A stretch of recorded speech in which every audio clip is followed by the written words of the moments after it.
Donc dans cette vidéo, on va vous montrer en quelques étapes comment renverser le mécanisme d'ouverture de votre plieuse InnovaTools.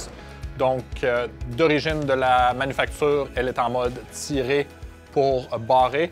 Avec ces quelques étapes-ci, vous allez être capable de la convertir en poussée pour barrer. Donc suivez les étapes pour accomplir cette transformation en une couple de minutes. Donc la première étape va être d'enlever toutes les pins de pivot sur toutes les power plates.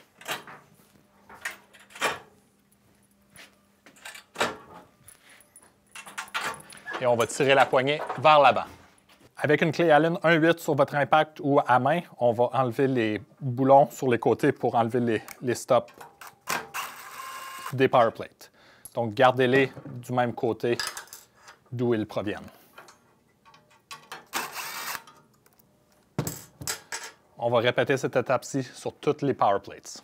Une fois que les stops ont été enlevés de toutes les power plates, on va retirer la poignée vers l'arrière pour nous donner accès à installer les stops dans la nouvelle position. Donc, la prochaine étape va être de réinstaller ces stops dans la position poussée pour barrer. Donc, l'important, c'est de garder la même position, le même côté de quel on les a enlevés initialement. Donc, vous allez remarquer qu'initialement, on était dans la position pull to lock ou tirer pour barrer. Maintenant, on va changer l'orientation à push to lock, donc pousser pour barrer. On va prendre notre impact ou notre clé Allen 1.8.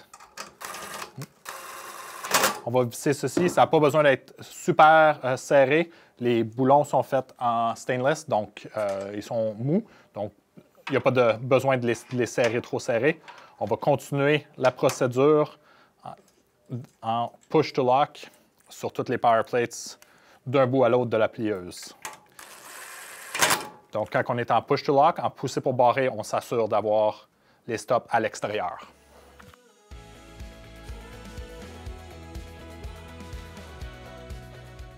Donc, la dernière étape pour compléter le renversement du mécanisme va être de réinstaller les pins de pivot dans les points de pivot.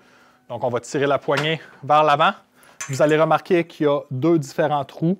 Le trou arrière était utilisé dans l'autre position, donc la position pull to lock. Maintenant qu'on est dans la position push to lock, on va utiliser le trou avant. Commencez avec les deux extrémités, comme ça va vous aider à aligner le centre de la plieuse. Et puis, jouer avec le bras pour s'aligner comme il faut. Vous allez remarquer qu'on a maintenant renversé le mécanisme. Donc, on pousse pour barrer et on tire pour ouvrir, qui est l'inverse de ce qu'on avait avant. Vous allez aussi remarquer que maintenant, le bras n'a pas assez de friction à l'arrière avec le mécanisme renversé.